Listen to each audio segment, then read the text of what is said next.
ज्ञानतिमिरन्धस्य ज्ञानाञ्जनशलाकया चक्षुरुन्मिलितं येन तस्मै श्रीगुरवे नमः। श्रीचैतन्यमनोभीष्टं स्थापितं येन भूतले स्वयं रूपः कदा मह्यं ददाति स्वपदान्तिकम्। वन्देऽहं श्रीगुरुः श्रीयुतापदकमलं श्रीगुरून् वैष्णवांश्च श्रीरूपं साग्रजातं सहगण रघुनाथान्वितं तं सजीवम् साद्वैतं सावधूतं परिजनसहितं कृष्ण चैतन्य देवं श्रीराधा कृष्णपादां सहगण ललिता श्री विशाखान्वितांश्च नमो विष्णुपादाय कृष्णपृष्ठाय भूतले श्रीमते भक्तिवेदांत स्वामिनिति नामिने। नमस्ते सारस्वते देवे गौरवाणी प्रचारिणे निर्विशेष शून्यवादी पाश्चात्य देशतारिणे। हे कृष्ण करुणा सिंधु दीनबंधु जगतपते गोपेश गोपिका कांत राधा कांत नमस्ते। तप्त कांचन गौरांगी राधे वृंदावनेश्वरी वृषभानुसुते देवी प्रणमामि हरिप्रिये। वाञ्छाकल्पतरुभ्यश्च कृपा सिन्धुभ्यैव च पतितानां पावनेभ्यो वैष्णवेभ्यो नमो नमः।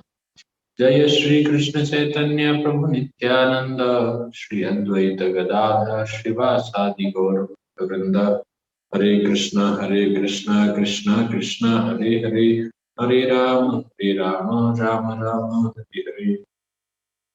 श्रील प्रभुपाद की जय। हरे कृष्ण। भगवद गीता अध्याय 11 श्लोक संख्या 32। अभी तक हम लोगों ने जिस प्रकार से अर्जुन के द्वारा भगवान का गुणगान सुना, भगवान की प्रार्थना सुनी, वो बता रहे हैं कि भगवान के इस विराट रूप का दर्शन वो अद्भुत है। भयानक रूप भी दर्शन देखने को मिल रहा है कि जिसमें अर्जुन ये देख नहीं पा रहे हैं कि भगवान किस प्रकार से संहार भी कर रहे हैं और इसकी सृष्टि भी कर रहे हैं। तो दोनों चीजें अर्जुन को समझ में नहीं आ रहा है और इस विराट रूप जिसका कोई और छोर नहीं, कोई अंत नहीं। तो इस विराट रूप में अर्जुन को भूत भविष्य वर्तमान सब कुछ दिखाई दे रहा है। तो इस विराट रूप में जब अर्जुन भगवान से इस प्रकार से प्रार्थना करते हैं तो भगवान आज यहाँ पे हम जहाँ से पढ़ने वाले हैं 32वें श्लोक से, तो वो अर्जुन को अब संबोधित करेंगे। ध्यान रखिए, अभी भगवान जिस रूप में संबोधित कर रहे हैं तो अभी वो उस विराट रूप से, उस रूप से संबोधित करेंगे, उस तरीके से अर्जुन को बताएंगे।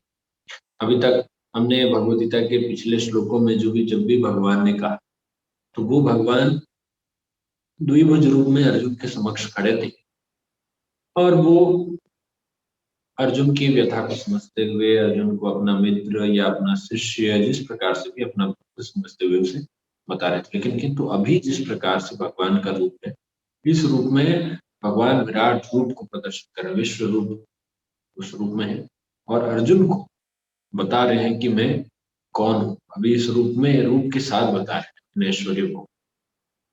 श्री भगवान उवाच कालोऽस्मि लोकक्षयकृत् प्रवृद्धो लोकान् समाहर्तुमिह प्रवृत्तः ऋतेऽपि त्वां न भविष्यन्ति सर्वे येव स्थिता प्रत्यनीकेषु योधा। भगवान ने कहा कि समस्त जगतों को विनष्ट करने वाला काल मैं हूँ और मैं यहाँ समस्त लोगों का विनाश करने के लिए आया हूँ। हमारे अर्थात पांडवों के सिवा दोनों पक्षों के सारे योद्धा मारे जाएंगे। भगवान ने कितना स्पष्ट रूप से सटीक भविष्यवाणी की। भगवान को भविष्यवाणी करने की वैसे भी क्या आवश्यकता है, भगवान जो कहेंगे वो तो सत्य ही होने वाला है। भगवान क्या कह रहे हैं कि सभी जगतों का विनष्ट करने वाला काल, हम जानते हैं कि संसार में जो कुछ भी आया है वो एक दिन जाएगा और ये धीरे धीरे काल के प्रभाव से सब जाने वाले हैं। ये काल कौन है? तो भगवान कृष्ण कह रहे हैं कि ये काल स्वयं मैं, और यहाँ पे मैं सभी लोगों का विनाश करने के लिए आया हूँ। तो तुम्हारे अर्थात पांडवों के सिवा यहाँ पर दोनों पक्षों के योद्धा मारे जाएंगे। तो भगवान कृष्ण इस प्रकार से बता रहे हैं कि दोनों पक्षों के योद्धा भविष्य में नहीं बचेंगे सिवाय कि पांडवों के। तस्मात् त्वमुत्तिष्ठ यशो लभस्व जित्वा शत्रुन् भुक्ष्व राज्यं समृद्धम् मय्येवैते निहताः पूर्वमेव निमित्तमात्रं भव सव्यसाचिन्। अतः उठो, लड़ने के लिए तैयार हो और यश अर्जित करो। अपने शत्रुओं को जीत कर संपन्न राज्य का भोग करो। ये सब मेरे द्वारा पहले ही मारे जा चुके हैं। और हे सव्यसाची, तुम तो युद्ध में केवल निमित्त मात्र हो। भगवान ने अर्जुन को स्पष्ट रूप से कहा कि यहाँ पर आपको युद्ध करना ही है और कोई ऑप्शन नहीं है। यश अर्जित करो, आप तो निमित्त हो, लड़ने के लिए तैयार हो जाओ और यश अर्जित करो। और उसके बाद संपन्न राज्य का भोग भी करो। दूसरे अध्याय में अर्जुन ने यह प्रश्न किया था कि मैं अकेले कैसे भोग करूं, मुझे तो पाप लगेगा, अपने ही जो मैं सगे संबंधियों को मार कर मैं इसका उपभोग कैसे कर सकता हूँ। लेकिन भगवान कह रहे हैं कि राज्य को जीत कर इस संपन्न राज्य का भोग करो, अपने शत्रुओं को जीत कर, और ये सब मेरे द्वारा पहले ही मारे जा चुके। भगवान विश्वास दिला रहे हैं अर्जुन को, ये तो मेरे द्वारा पहले ही मारे जा चुके। क्या अर्थ है इसका? इसका अर्थ ये है कि काल के प्रभाव से एक न एक दिन सबकी मृत्यु तो निश्चित है और वो होगी। यहाँ पर जितने लोग हैं ये सभी काल के प्रभाव से उस पक्ष में उस समय पर उनकी मृत्यु हो जाएगी। तो आपको कुछ करना नहीं, आपको बस युद्ध करना है, और जो भी मरेगा वो काल के प्रभाव से मरता जाएगा। तो मारने वाला कौन है? भगवान कृष्ण। तो ये सब मेरे द्वारा पहले ही मारे जा चुके हैं। और हे सव्यसाची, सव्यसाची शब्द का अर्थ होता है कि जो भगवान कृष्ण के मित्र हैं। तो तुम तो युद्ध में केवल निमित्त मात्र हो, आप तो केवल निमित्त मात्र हैं। आपको तो सिर्फ जो मैं कह रहा हूँ वो करना है और कुछ करने की आवश्यकता ही नहीं। तो यह विराट जगत बद्ध जीवों के लिए भगवान के धाम वापस जाने के लिए सुअवसर है, सुयोग है। ये विराट जगत क्या है? भगवान के धाम वापस जाने के लिए हमें सुअवसर प्रदान कर रहा है। एक तो हमें ये विराट जगत जहाँ पर हमारा जन्म हुआ है और ऊपर से हमें मनुष्य जीवन मिला है। इस मनुष्य जीवन में हम इस विराट जगत को भगवान के धाम जाने के लिए इसका सही उपयोग कर सकते। जब तक उनकी प्रवृत्ति प्रकृति के ऊपर प्रभुत्व स्थापित करने की रहती है तब तक वे बद्ध रहते हैं। तो ये जितने जीव हैं जब तक ये प्रकृति के ऊपर अपना प्रभुत्व जमाना चाहते हैं तब तक वो बद्ध रहते हैं। और जैसे ही वो समझ लेते हैं कि ये प्रकृति भगवान के अधीन है, इसको मैं अपने अपने प्रभुत्व में नहीं रख सकता, तब वो बद्ध से मुक्त की ओर अग्रसर हो जाते हैं। तो अर्जुन के लिए स्पष्ट उपदेश है, अर्जुन तुम जाकर अब युद्ध करो और तैयार हो जाओ, और इसके लिए आप यश अर्जित करो। कोई नहीं कहता कि अर्जुन ने कोई गलत काम किया महाभारत युद्ध में लड़के, क्योंकि अर्जुन को छोड़कर बाकी सब लोग युद्ध के लिए तैयार थे। बस एक अर्जुन ही थे जिन्होंने कहा कि मैं युद्ध नहीं करूंगा। इससे उल्टा अर्जुन को और यश मिला कि देखो अर्जुन कितना अच्छा व्यक्ति, उसने युद्ध के लिए मना कर दिया। और बाद में जब वो युद्ध के लिए तैयार हुए तो उन्होंने सबका संहार कर दिया। अगला श्लोक। द्रोणं च भीष्मं च जयद्रथं च कर्णं तथान्यानपि योधवीरान् मया हतांस्त्वं जहिमा व्यधिष्ठा युध्यस्व जेतासि रणे सपत्नान्। द्रोण, भीष्म, जयद्रथ, कर्ण तथा अन्य महान योद्धा पहले ही मेरे द्वारा मारे जा चुके हैं, अतः उनका वध करो और तनिक भी विचलित न हो। तुम केवल युद्ध करो, युद्ध में तुम अपने शत्रुओं को परास्त करोगे। भगवान कह रहे हैं कि देखिए ये जो बड़े बड़े योद्धा हैं आप जिनके बारे में चिंता कर रहे हैं, इनको तो मैंने पहले ही मार दिया है। द्रोण, भीष्म, जयद्रथ, कर्ण तथा अन्य महान योद्धा पहले ही मेरे द्वारा मारे जा चुके हैं। तो आप ध्यान से देखिए, ये इनके नाम जो है द्रोण, भीष्म, जयद्रथ और कर्ण तथा अन्य महान योद्धा। अन्य महान योद्धा की बात हम छोड़ देते हैं, लेकिन मुख्य रूप से अगर हम इन चारों की बात करते हैं तो इन चारों के वध में भगवान कृष्ण का ही हाथ था। आप ध्यान दीजिए कि द्रोण का वध कैसे हुआ, भीष्म का वध कैसे हुआ। द्रोण को किसी भी तरीके से आप नहीं हरा सकते, द्रोणाचार्य को। जब तक उनके हाथ में शस्त्र है, एक भी शस्त्र है, तब तक आप द्रोणाचार्य को नहीं हरा सकते। लेकिन भगवान ने ऐसा अरेंजमेंट किया कि अश्वत्थामा हतः नरोवा कुंजरोवा। उन्होंने पहले तो भीष्म को कहा कि आप एक अश्वत्थामा नाम के हाथी को मारो। फिर उन्होंने धर्मराज युधिष्ठिर से कहा कि आप कहना कि अश्वत्थामा मारा गया, एक झूठ कहना। पर उसके बाद भी जब युधिष्ठिर ने कहा कि अश्वत्थामा हतः नरोवा कुंजरोवा, मुझे नहीं पता वो हाथी है या मनुष्य, पर इस समय पर जब वो दूसरा सब स्टेटमेंट कह रहे थे तो उतने समय में भगवान कृष्ण ने शंख बजा दिया, तो द्रोणाचार्य को सुना ही नहीं दिया। द्रोणाचार्य के हाथ से वो दुख में उनके हाथ से शस्त्र छूट गया और तब धृष्टद्युम्न ने उनका वध किया। तो ये तो भगवान कृष्ण की प्लानिंग थी भीष्म को वध करने के लिए। तो भीष्म का वध करने के लिए भी पहले भगवान कृष्ण ने द्रौपदी को भीष्म के पास भेजा, एक छिपे हुए रूप में। भीष्म पितामह ने द्रौपदी को बिना पहचाने कह दिया कि सौभाग्यवती भव। तो द्रौपदी ने कहा कि कैसा वरदान दे रहे हैं आप, जब आप मेरे पतियों को मारने के लिए तुले हुए हैं और मुझे आप सौभाग्यवती का वर देते हैं, तो ऐसा कैसे संभव है। तो भीष्म पितामह ने द्रौपदी को, और बाद में फिर युधिष्ठिर महाराज जाते हैं। युधिष्ठिर महाराज कहते हैं कि आपने मुझे विजयी होने का आशीर्वाद दिया था, आप मुझे उसका उपाय बताइए कि हम कैसे आप पर विजय प्राप्त करें।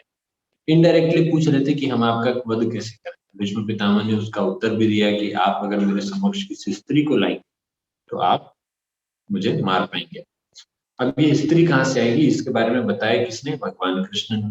पांडवों की सेना एक तरफ जो बैठी थी, उनके बीच विचार विमर्श चल रहा था, तो भगवान कृष्ण ने कहा कि जो शिखंडी हैं ये पूर्व जन्म में स्त्री थे, तो भीष्म पितामह आज भी उनको स्त्री ही मानते हैं।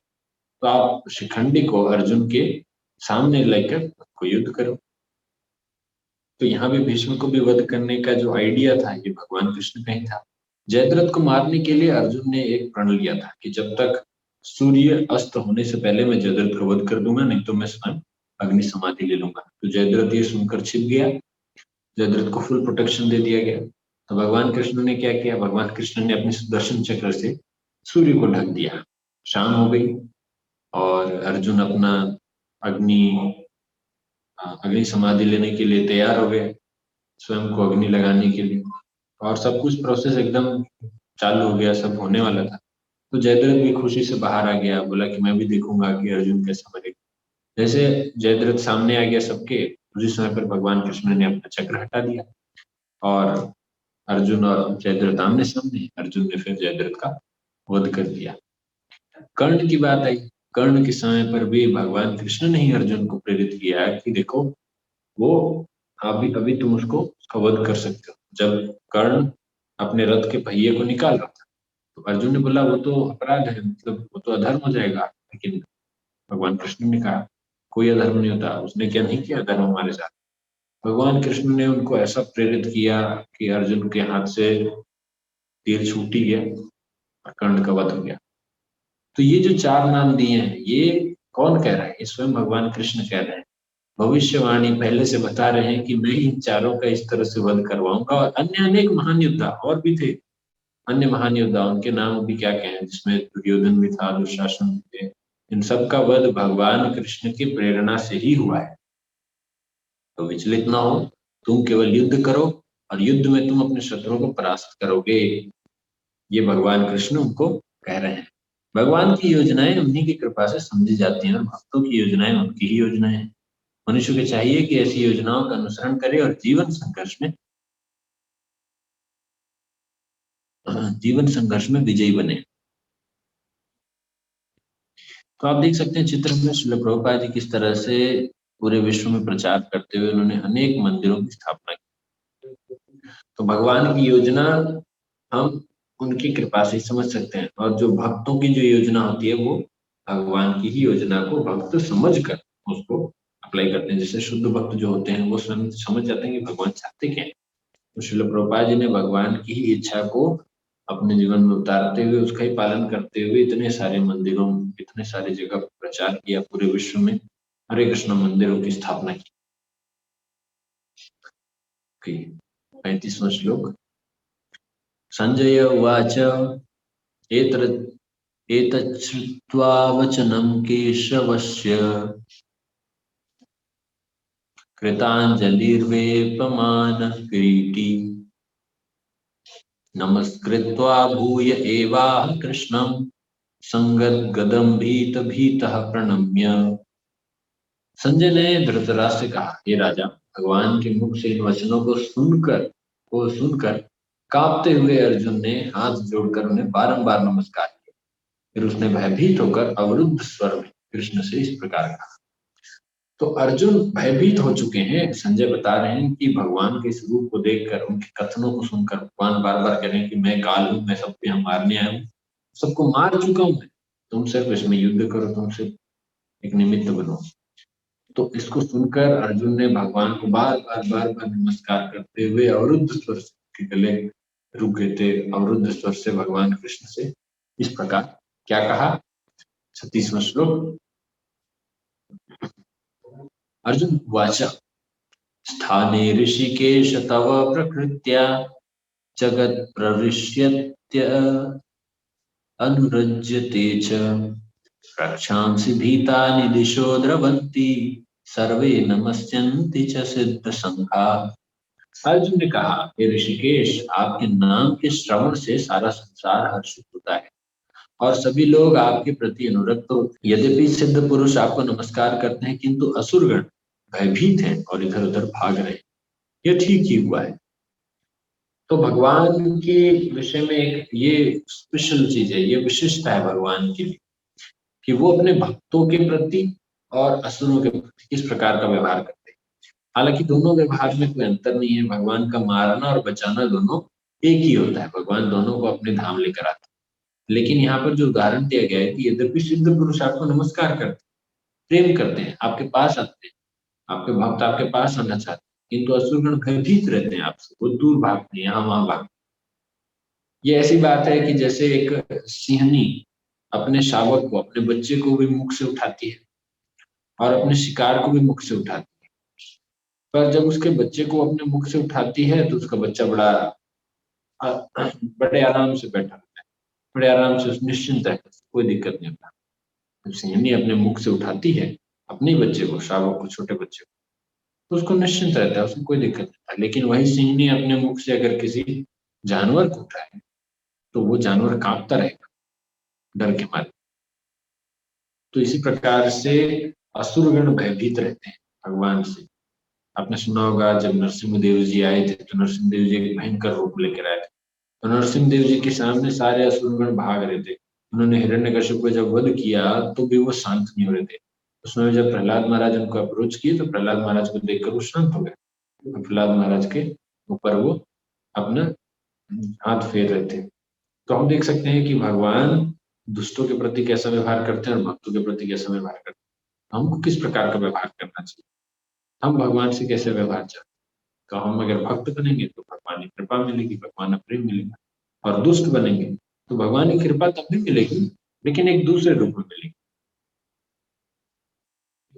वध के रूप में। भगवान उसमें वध करते हैं, भगवान मारते हैं और जीवन भर बीत रहते हैं। तो असुरगण, जैसे कि आप कंस के विषय में भी जानते हैं, कंस तो 11 वर्ष तक, जब से भगवान कृष्ण का अवतरण, 11 वर्ष तक वो भगवान के विषय में दिन रात सोचा करता, दिन रात। पर क्योंकि वो ईर्ष्या भाव, द्वेष भाव से सोचता था, इसीलिए उसे नकारात्मक, आप कह सकते हैं कि नकारात्मक रूप से भगवान को याद करता था। उसे आप भक्ति नहीं कह सकते, वो नकारात्मक रूप था भगवान को याद करता।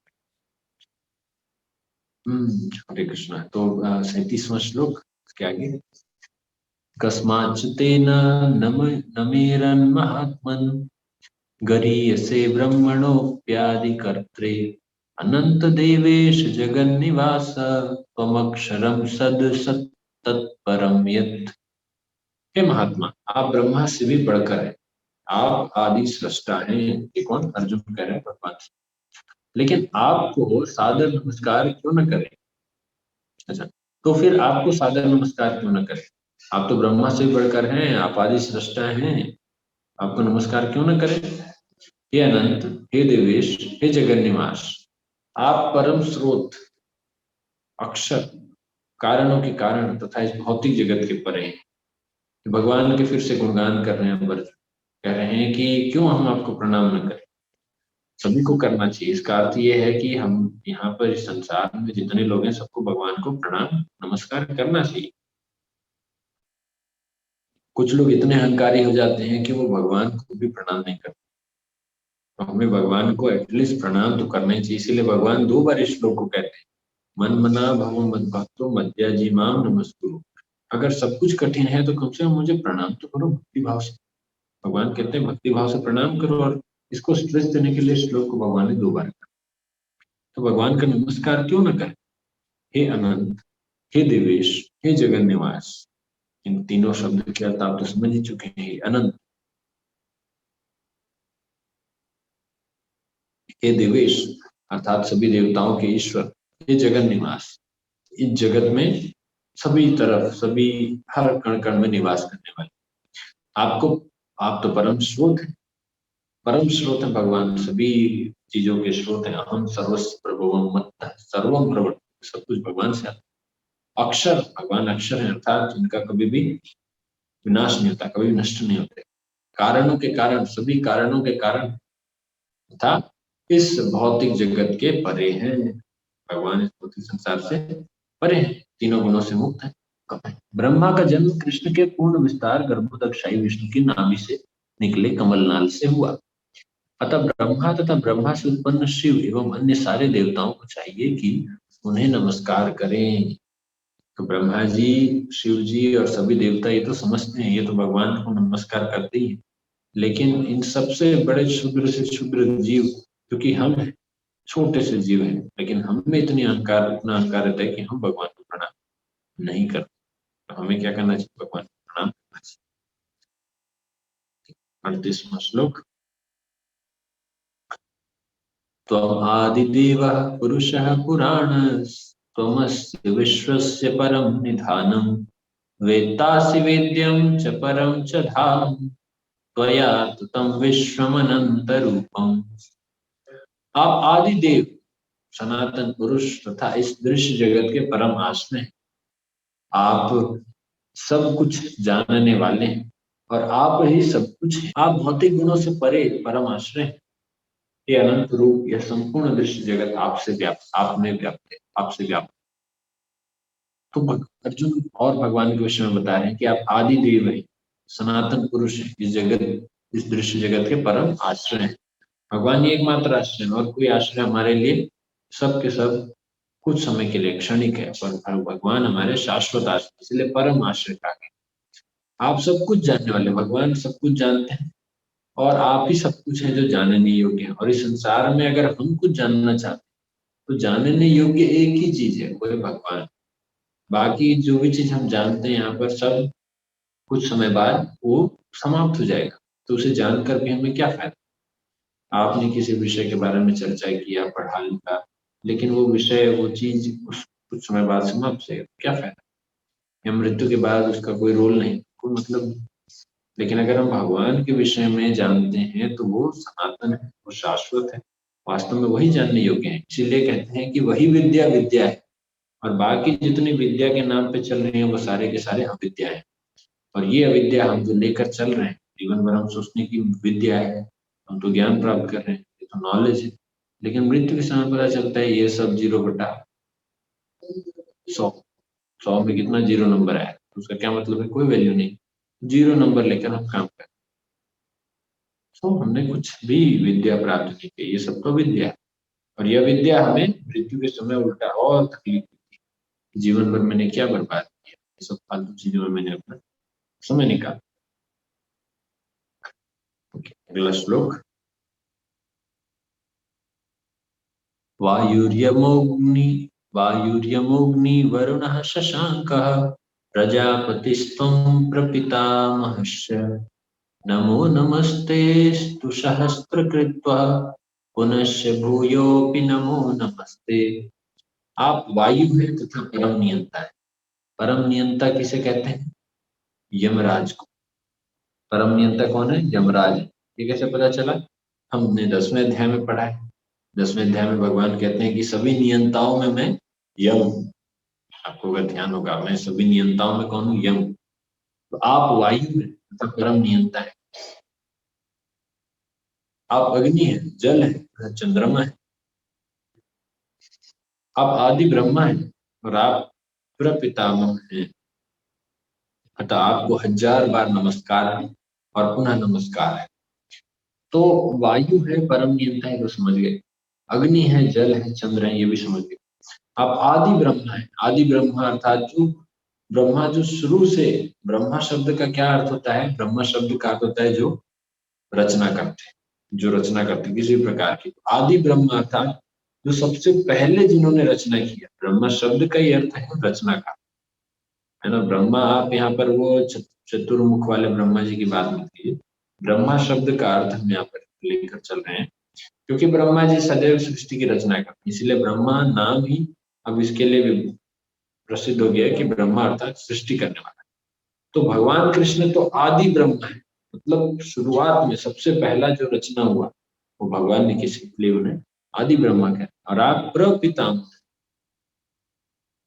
एक होते हैं पिताजी, दादाजी, दादाजी के पिताजी, दादाजी, दादाजी के ऊपर परदादा, परदादा के ऊपर और ऊपर और ऊपर और ऊपर। तो इस तरीके से हम देख रहे हैं आप प्रपितामह। प्रपितामह मतलब जो सबसे मूल में जिन्होंने हमें जन्म दिया, या हम जहां से, हमारे जहां से उत्पत्ति हुई। तो हम सभी के एक एक करके, एक एक करके, एक एक करके अगर हम अपने वंश में ऊपर ऊपर ऊपर ऊपर ऊपर ऊपर जाएंगे, तो फाइनली हम सब एक जगह पे टकराएंगे, वो है भगवान कृष्ण। वहीं से सारी चीजों का धीरे धीरे उत्पत्ति हुआ है।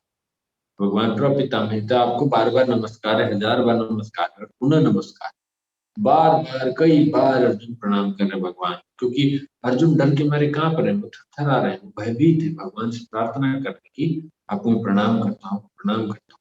इतना भयानक रूप आप देख रहे हैं सामने, की मृत्यु भी सामने दिख रही है, संहार दिख रहे हैं, सब कुछ भगवान में दिख रहा है। तो उसमें पर व्यक्ति अर्जुन भयभीत है।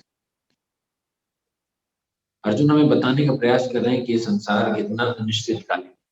इस अनिश्चितकालीन संसार में अगर हम मृत्यु को ध्यान में नहीं रखेंगे तो हम भी एक नंबर के मूर्ख हैं।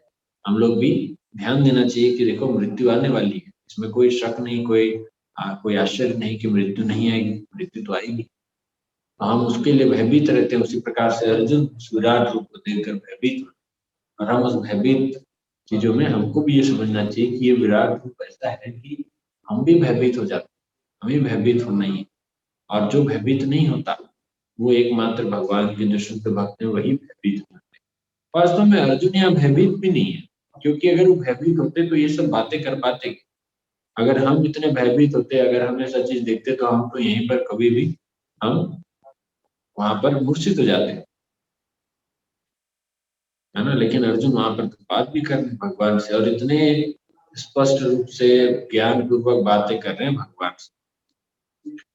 अच्छा, तो अंतिम श्लोक, आज का 40वां श्लोक हम अभी देखेंगे।